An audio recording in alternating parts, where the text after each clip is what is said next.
महाराज, आपके राज्य में क्या मुसलमान सुरक्षित है? क्योंकि आए दिन सनातन की बात होती है। आप योगी हैं, मुख्यमंत्री हैं, महाराज हैं, क्या हैं आप फिर?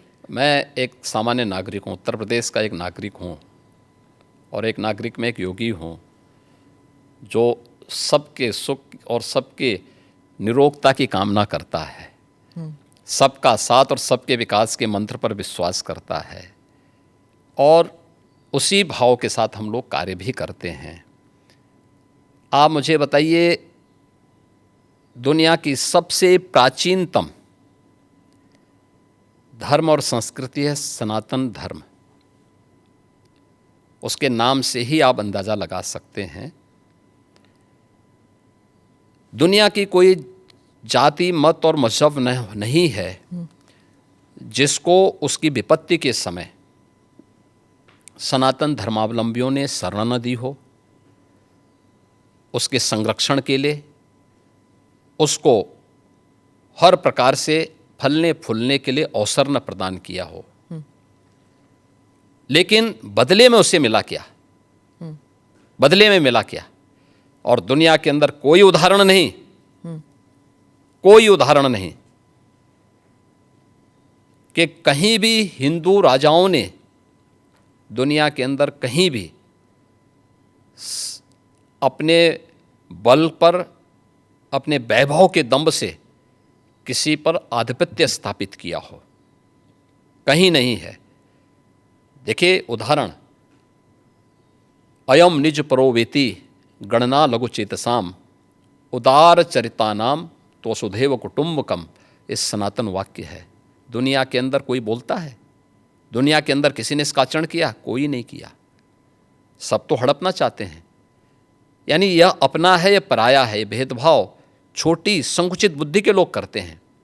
उदार चरित्र के लोगों के लिए तो पूरी दुनिया ही एक परिवार है। इस भाव के साथ सनातन धर्मावलंबी ने हमेशा काम किया है, और आज भी उदाहरण देखने को मिल सकता है कि 100 हिंदू परिवारों के बीच में, 100 हिंदू परिवारों के बीच में एक मुस्लिम परिवार सबसे सुरक्षित रहता है। उसको इसके पर्व और त्योहारों को, उसको अपने सभी मजहबी कर्मों को करने के लिए, या जिस मत और मजहब या संप्रदाय या सेक्ट का अनुयायी होगा उसको उस परंपरा के अनुसार अपने सारे धार्मिक मान्यताओं या उपासना विधि को पूरी स्वतंत्रता होती है। लेकिन मैं कहता हूँ 100 परिवारों के बीच में, एक हिंदू की बात तो दूर करिए, 100 मुस्लिम परिवारों के बीच में 50 हिंदू सुरक्षित रह सकता है क्या? नहीं रह सकता। अब बांग्लादेश आपके सामने उदाहरण है, इससे पहले पाकिस्तान उदाहरण था, अफगानिस्तान में क्या हुआ था। ये चीज़ें दिखाती हैं, और होशियारी यही है कि कहीं धुआं उड़ रहा हो या किसी को ठोकर लग रही हो तो हमें ठोकर लगे इससे पहले हम संभल जाएं। तो वही संभलने के लिए बोला जाता है। हम तो सबके बीच सबको समान भाव से देख रहे हैं।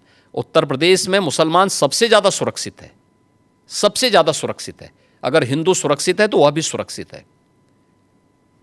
अगर दंगे यहाँ यूपी में होते थे जो 2017 के पहले, अगर हिंदू की दुकान जलती थी तो मुसलमान की भी जलती थी, हिंदू का घर जलता था तो मुसलमान की भी जलती थी। और 17 के बाद से दंगे बंद हुए। अगर हिंदू सुरक्षित है तो मुसलमान भी सुरक्षित है। और दूसरा जो मैंने कहा कि इतिहास में कोई उदाहरण नहीं बता सकता कि अपने बल से, अपने वैभव से किसी हिंदू राजा ने किसी देश पर जबरन कब्जा किया हो, कभी नहीं।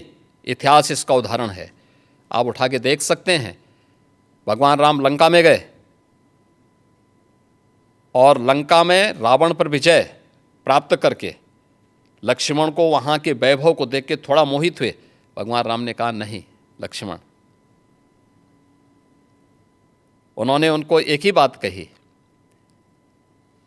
और मुझे लगता है कि आज की पीढ़ी के लिए बहुत प्रेरणादायी है जो उन्होंने उस समय कही थी।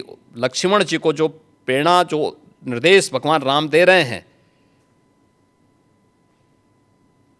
लंका के बारे में, अपि स्वर्णमयी लंका नमे लक्ष्मण रोचते जननी जन्म भूमिस्य स्वर्गादपि गरीयसी। कि लक्ष्मण, लंका भले ही सोने की क्यों न हो,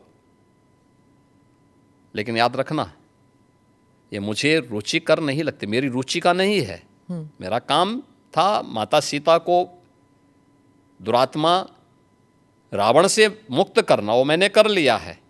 अब हमें यहाँ से निकलना है, क्योंकि जिस माँ ने जन्म दिया है और जहाँ हमने जन्म लिया है उससे बढ़कर के दूसरा कोई भी, स्वर्ग से बढ़कर के उपभोग दूसरा हो ही नहीं सकता, इससे बढ़कर के उपभोग हो ही नहीं सकता है, चाहे वो स्वर्ग ही क्यों ना हो। और इसलिए हम यहाँ नहीं करेंगे। ये उदाहरण मैं इसलिए दे रहा हूँ जिसलिए जो सनातन धर्म पर प्रहार करते हैं उनकी आंखें खुलें, वो देखें। उदाहरण हमारे सामने पर्याप्त हैं और ऐसे अनेक उदाहरण आपको समय समय पर मिलेंगे। Do subscribe to the ANI Clips channel to get shorter versions of this podcast.